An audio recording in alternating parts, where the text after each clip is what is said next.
Depuis le début de l'offensive militaire russe en Ukraine, on nous explique que la Russie est isolée diplomatiquement. Poutine est maintenant plus isolé du monde qu'il ne l'a jamais été.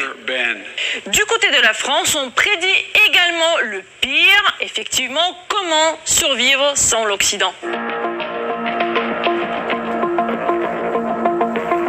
À long terme, c'est évidemment la Russie qui est en train d'être éviscérée de tout ce qu'il avait modernisé depuis 30 ans.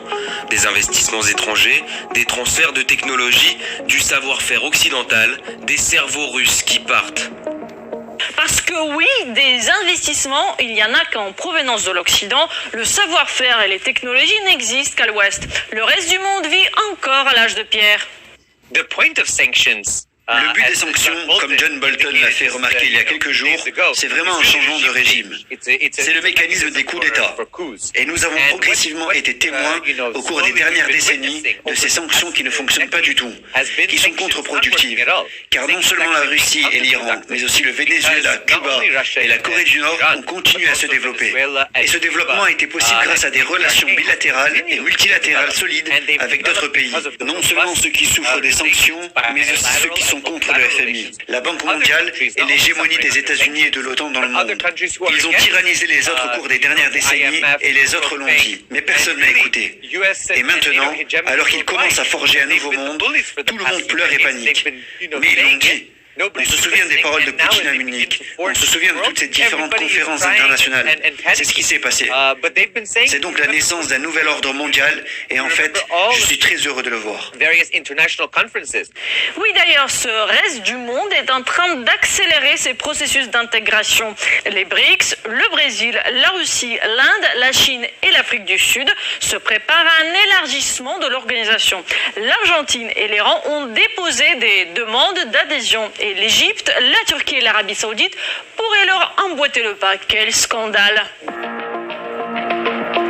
Tous ces pays ont manifesté leur intérêt à adhérer et se préparent à déposer leur candidature. Je pense que c'est une bonne décision, parce que l'expansion est quelque chose qu'on perçoit toujours de manière positive. Cela augmentera clairement l'influence des BRICS dans le monde. Si l'on regarde du côté du Moyen-Orient, l'hôte de la Maison-Blanche, également connu sous le nom de leader du monde libre, est revenu les mains vides de son voyage qui était censé remédier à la crise énergétique en obtenant des Saoudiens une augmentation de leur production. En revanche, Moscou se déclare satisfait du sommet tripartite Russie-Iran-Turquie à Téhéran qui s'est tenu après le départ de Joe Biden. Biden est allé au Moyen-Orient avec un objectif très précis et qui prend en compte uniquement l'intérêt national des États-Unis et pas celui du Moyen-Orient.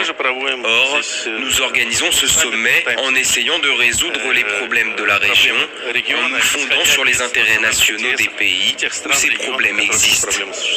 En Afrique, la Russie maintient une tradition de coopération étroite avec les pays du continent depuis l'époque soviétique.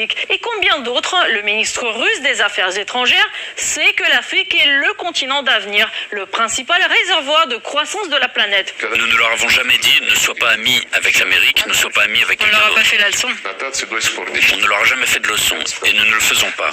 Contrairement aux Américains qui en sillonnant l'Afrique ne cessent de dire ne discutez ni avec les Chinois ni avec les Russes. Ils sont toujours guidés par un intérêt même quand ils ont des échanges avec vous.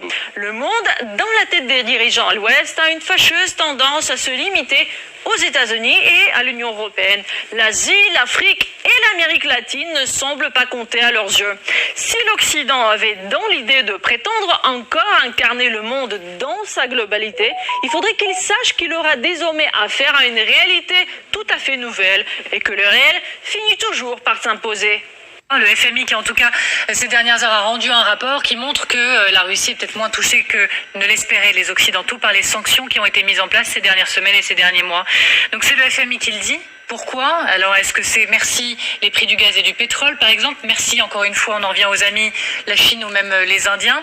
On va regarder tout ça et puis on va l'analyser ensemble. On va se demander bien sûr si du coup ça veut dire stop ou encore pour les sanctions et leur utilité. Bonsoir Justine. Bonsoir Amélie, bonsoir à tous. Et donc pourquoi la Russie résiste mieux que prévu selon le FMI ?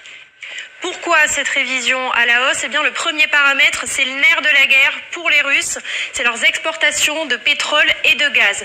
Le gaz d'abord, la Russie est le premier producteur mondial, d'où l'enjeu des négociations européennes. Regardez le cours du mégawattheure, il est passé de 75 € avant la guerre à plus de 200 € aujourd'hui. En clair, il a triplé. Un gaz plus cher, c'est mécaniquement plus d'argent dans les caisses de l'État.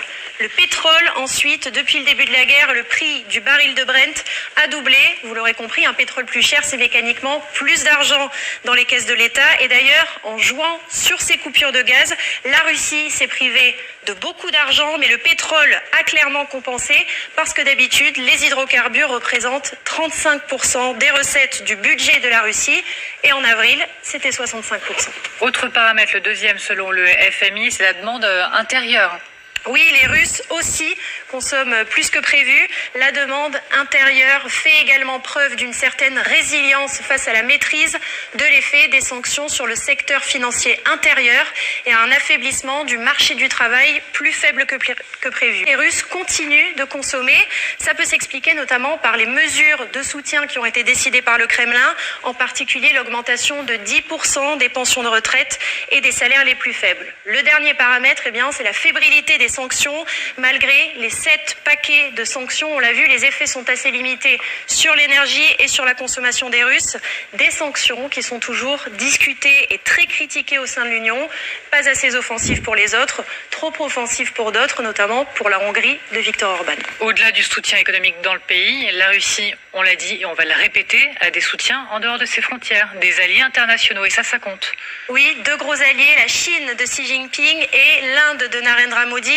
Poutine manœuvre en ce moment pour resserrer les liens avec eux, ce qui atténuerait encore davantage l'effet des sanctions occidentales. Le forum économique des BRICS, les pays émergents, s'est tenu le mois dernier. Et en matière d'importation, le président russe a annoncé notamment un projet d'ouverture de chaînes de magasins indiens en Russie et plus de voitures chinoises sur le marché russe. Et côté exportation, plus d'engrais russes pour la Chine et pour l'Inde et plus de pétrole. Les exportations de Pékin ont d'ailleurs bondi de 55% sur un an d'après les chiffres des douanes chinoises. Elles augmentent aussi pour l'Inde. Bref, ce que la Russie n'obtiendra plus des pays occidentaux, eh bien la Chine et l'Inde pourraient en partie le compenser. Et d'ailleurs, la Chine irait même plus loin. D'après un rapport américain, elle soutiendrait également militairement la Russie en lui fournissant des pièces de rechange pour ses blindés, des radars pour ses missiles sol-air, des circuits imprimés pour le matériel électronique. Et les experts affirment avoir observé, je cite, une hausse des flux commerciaux douteux de la Chine vers la Russie, en consultant là encore une fois les rapports des douanes russes. On a eu tendance à regarder cette guerre avec notre prisme purement occidental, européen, et on se rend compte, on y a eu la réunion à Téhéran, Iran, Turquie, Russie la semaine dernière, la Chine du côté des Russes, une Afrique en partie tournée également vers la Russie. J'ai lu récemment, c'est-à-dire hier, Joseph Borrell qui a parlé...